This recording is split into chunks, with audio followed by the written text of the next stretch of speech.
state, it's too deep, and you can't operate at all.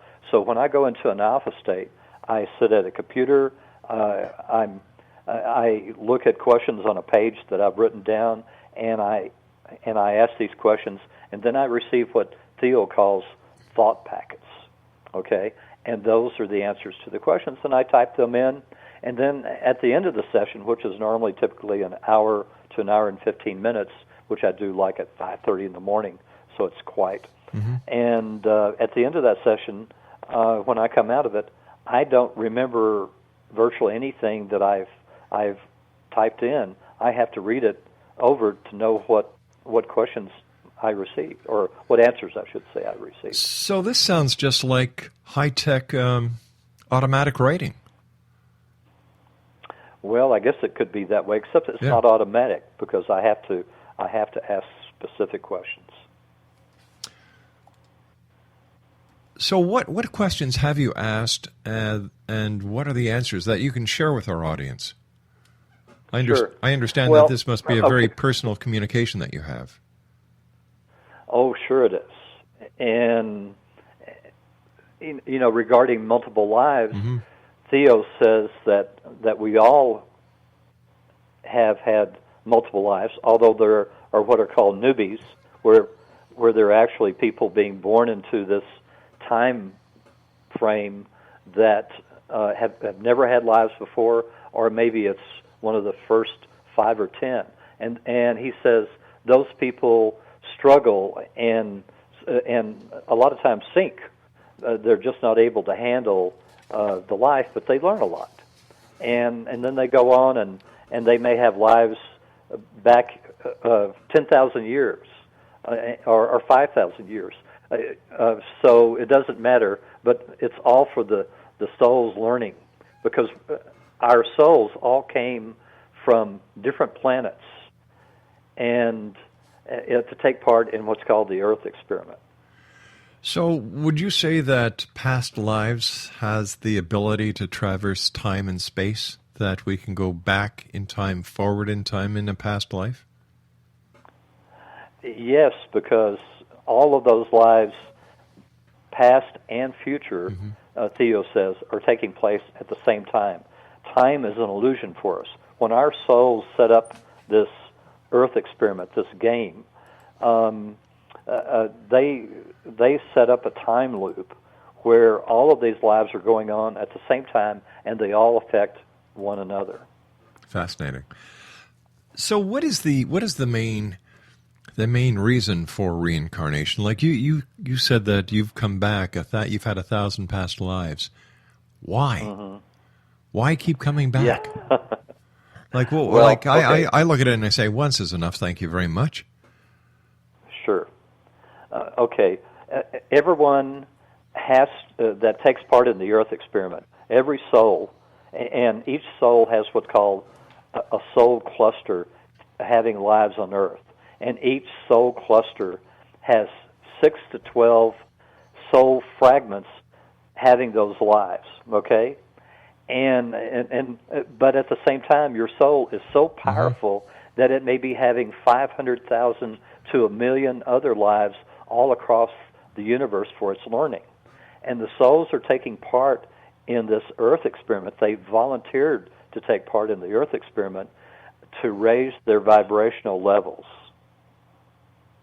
And it's a fast track, they call it. So in other words, if they just had normal lives across the universe, they would very slowly raise their vibrational levels. But by taking part in the Earth experiment, it jump starts. It moves them way up the line. And the end goal of the souls, which is something that a lot of people don't understand, is that our souls, one day in the future, many millions of years or whatever it's going to be, will meld together and take over running this universe for the Creator, and the Creator will go on to a higher level. And that has never been done before in the billions of other universes out there. There are billions of creators and billions of universes. Theo says some are as small as the head of a pin, and some are much larger than our universe. No disrespect. But Okay. how do we know this is real? Like, how do you know unequivocally that you have been here 1,000 times? Well, slowly but surely, I keep going over some of these lives. It turns out my soul's interest is in religion, and so my soul fragment, and there's 8 fragments in my soul cluster. My soul fragment has been around for the creation of all the great religions in the world. So, as an example, I was told that I was Salome, one of Jesus's female disciples, and the mother of 2 of the disciples. I was a cohort or a friend of Muhammad. I was one of the 5 men who volunteered his head to the Sheikh Guru and wound up being one of his close companions and helped him write the laws for the Sikh religion. So there are all these things. And I was also inspired to create the Gentle Way back in Atlantis 200 years before the islands sank away, and had 1 million people practicing the Gentle Way. All right, here's a question for you. If you were on Atlantis before it sank, why can't you take people there where Atlantis is now and prove its existence? Take them there? Yeah. In what way? You mean physically, mentally, or do you mean physically? Physically. Well, physically, because it's at the bottom of the Atlantic Ocean. But if you were to take them to the spot in the Atlantic Ocean, I know that there's a lot of explorers who would love to have the opportunity of taking a diving bell and actually proving the fabled land of Atlantis, bringing up some concrete evidence to prove Plato right. Why hasn't this been done? Well, some people have already kind of done that, because in my explorations, I've been given the exact longitudes and latitudes for the Atlantean continent before the Second Destruction, which has been mentioned in Edgar Casey's books, and it extended from approximately where a level with Newfoundland, I can't pronounce it. Newfoundland, yeah. Being Canadian, thank you. Okay, you're welcome. All the way down to the Bahamas, and there are actually some islands off the coast there that are remnants of Atlantis, and down in the Bahamas you've got some remnants of Atlantis that are still. All right, stand by. We've got to take our commercial break with the news at the bottom of the hour. Tom Moore is our guest. His website is thegentleWaybook.com. We'll be back after the news. Don't go away. My name is Rob McConnell. This is the X Zone. I had only 12 minutes. Are you considering calling a psychic to read your situation? Then consider David Champion, a psychic medium for more than 20 years with thousands of readings under his belt. David Champion will make you feel comfortable. He has proven to be honest and accurate. He's a straight shooter. There's no guesswork. What he sees is what you get. While he is a medium, most of the calls focus on relationships, not only love, but work, school, neighbors, and more. Need help with finding a job and preparing for the interview? Are you dealing with people who are obstacles in your path? For more information, go to davidchampion.com, $1.50 per minute paid by credit card with a minimum of 30 minutes. For your reading with David Champion, call 1-877-702-8598. That's 1-877-702-8598.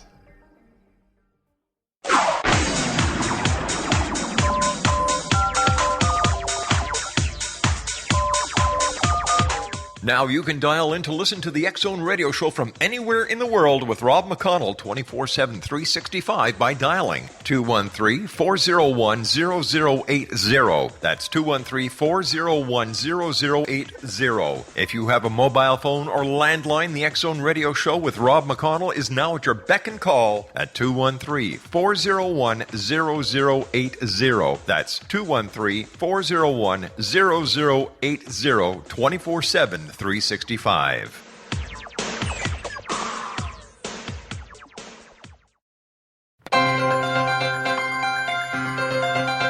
This is the X-Zone Broadcast Network, broadcasting worldwide on broadcast affiliates and satellite program providers, including CNN Broadcast Network, Sirius Satellite Network, Star Media, Good News Radio Network, Angel Broadcast Network, Wiki Broadcast Network, and WPBN TV. For more information on the X-Zone Broadcast Network, visit us at www.xzbn.net.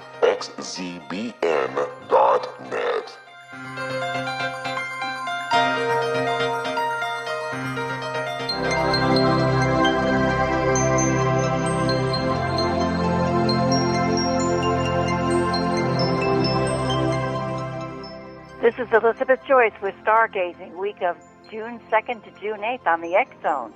There's plenty of romantic energy in the agenda this week, even if you might not be able to think straight. June is relatively quiet compared to the last 2 months. The only big issue is Mercury turning retrograde June 7th through July 1st. The communication breakdown cycle begins in Cancer, the sign of family, food, home, and emotions. Then it goes backwards into mental Gemini. Plan to do a lot of short, quick projects this month rather than taking on something excessive. It would be good to catch up with old friends or to learn something new. This is the final month of Jupiter in Cancer. The purpose has been to create a life that includes more nurturing, both for yourself and others.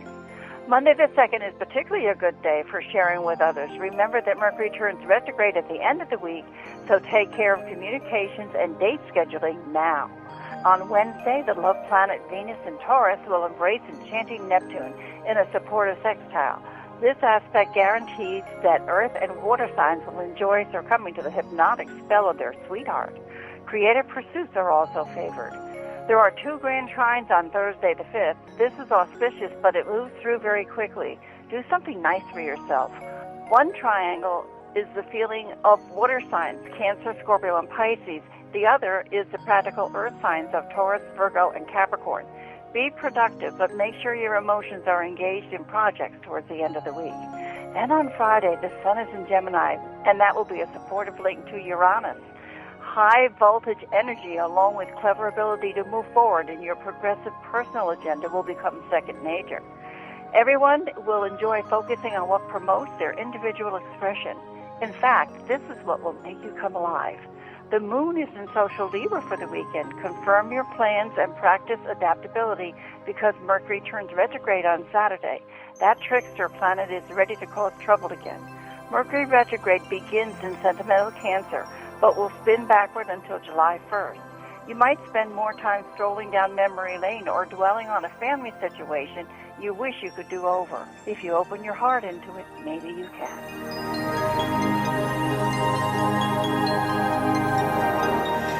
And for more information about Elizabeth Joyce, or if you'd like to plan a one-on-one consultation, her website is www.new-visions.com. And you can always send Elizabeth an email. Her email address is elizabeth.joyce.email@gmail.com. Our guest this hour is Tom T. Moore. His website is www.thegentleWayBook.com. We're talking about a case for multiple lives. And Tom, before we went to the news, you were talking about Edgar Cayce and his claim that Atlantis was somewhere between Newfoundland and the Bahamian Islands. Now, didn't Edgar Cayce also predict that Atlantis would rise again in about 1967, and that never happened? That changed. A lot of things changed when we hit the harmonic convergence. So, people that were predicting, like Nostradamus, the end of the world and everything, all that changed. So that's the easiest and most simple explanation. It isn't going to rise. How many lives are you told that we have here on Earth? And I understand that this information is coming from Theo, right? Right.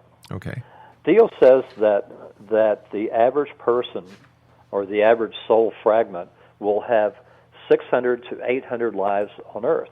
And when he said that, I said, why is there such a range?